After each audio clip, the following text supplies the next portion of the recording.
everything. And it was trying to convey that, which was the reason behind my books.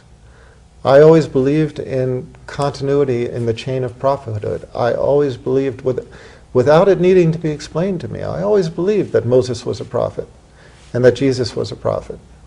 I always believed that. But when I found Moses speaking of 3 prophets to follow, and the Jews are still waiting for those 3 prophets, this is no mystery. And then I found Jesus Christ speaking of 1 more prophet to follow, it raised a very big question in my mind. Okay, Moses spoke of 3 prophets to follow. John the Baptist we have to count as 1. Jesus Christ we have to count as 2. And that leaves a 3rd. And then you find Jesus Christ speaking of a final prophet. And a lot of people are going to say, where did he do that? Where did Jesus Christ speak of the final prophet? Read my book and you'll know. But the point is, this is why Christianity is a messianic religion. For 2,000 years, people have been looking for the completion of the prediction. And that was the question in my mind. Moses spoke of 3, we have 2. Jesus spoke of the last one also. Who is that last one? When I studied the life of Muhammad, peace be upon him, and when I learned about Islam, that fit the niche for me. That made sense. And that, to me, explained the continuity of the chain of revelation up to its completion.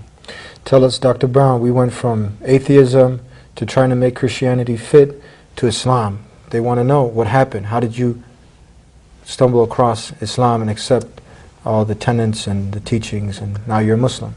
Well, basically I had all of these unresolved questions in my mind.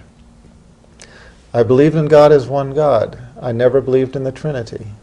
I believed in Jesus Christ as a man, and as the man, the second to last, the one who predicted the final prophet. And I didn't believe in him as God or Son of God. I believed in the chain of prophethood. I believed in the mercy of our Creator, and I believed that our Creator would not leave mankind without guidance and without definitive guidance, guidance that once a person saw it is easy to understand and easy to make part of your life. I gave up on Christianity.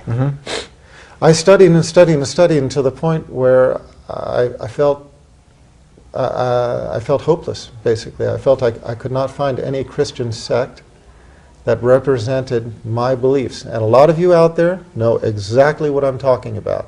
A lot of you out there are in the exact same position. You have studied, you have looked, you have certain beliefs, you know what I'm talking about. You have not been able to find a church that in its completeness embodies those beliefs. And I'm just telling you that when I studied Islam, when I learned about Islam, read the Holy Quran, I read a book by Martin Lings called Muhammad, his life based on the earliest teachings. And those books just clarified everything for me. That's when I became Muslim. So, Dr. Brown, now you're a Muslim. Tell us, many people, they assume that, a Muslim is someone with a, well, you do have a beard, but a turban. I didn't always. Someone from living in Arabia. Well, you do live in Arabia. But tell us some of these stereotypes, some of these misconceptions people have. I'm sure you've dealt with them, but when we look at you, you're a doctor.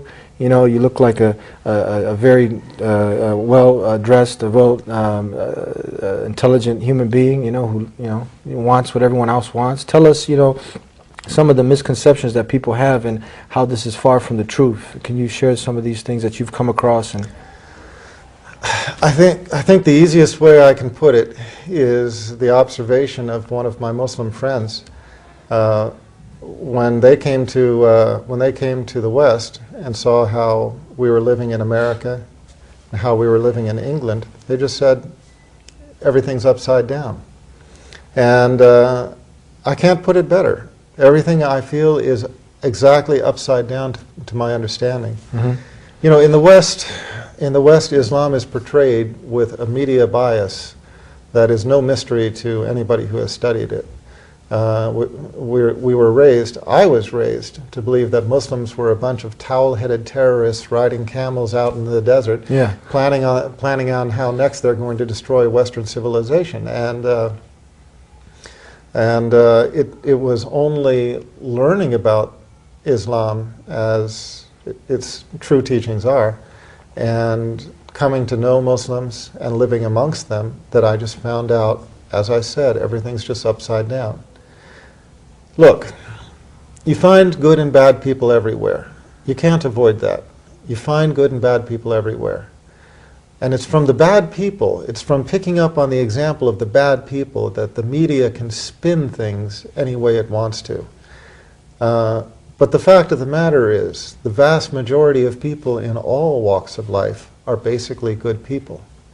They basically want the same things. They want to go to bed at night knowing that they have a peaceful night ahead of them, with in the security of their homes, that they're not going to be attacked in any particular way.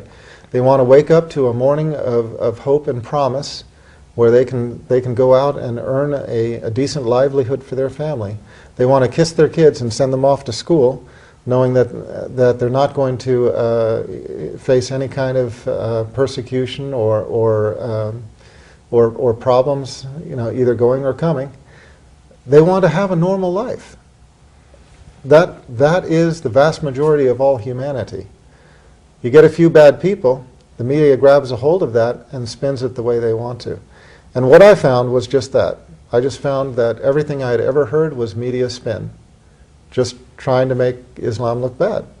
And the real truth was that I just found that Muslims were my family.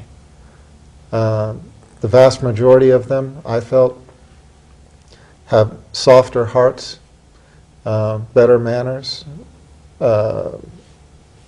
just more kindness and more of that humanity that I was looking for. In the West, to me, things are getting harder. People's hearts are getting hardened. They're not as generous with one another. The kindness is disappearing. Materialism is taking over. The tensions of the rat's race of life in the West is controlling people. And I just found amongst Muslims the exact opposite. I found these things I told you and more. And the living example of Islam, is an example of modesty. It's an example of kindness, generosity, truthfulness, and most of all, it's the example of submission to our Creator. And that, to me, is life the way it's supposed to be lived. It's very simple. I'd like to thank you, Dr. Brown, for being with us. My pleasure. You can visit Dr. Brown at leveltruth.com. Leveltruth.com or eighthscroll.com. Eighth Scroll is spelled exactly as the book, EIGHTHSCROLL.com. And I'd like to thank you for tuning in to another episode of The Dean Show. I hope you've enjoyed this week's show with Dr. Brown. You got to learn about Islam coming to the source.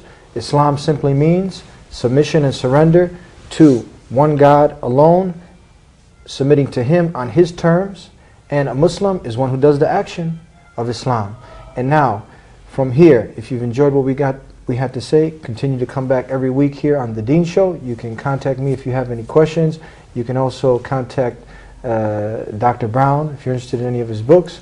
And we hope to see you next time here on The Dean Show. Until then, Assalamu alaikum. Peace be unto you.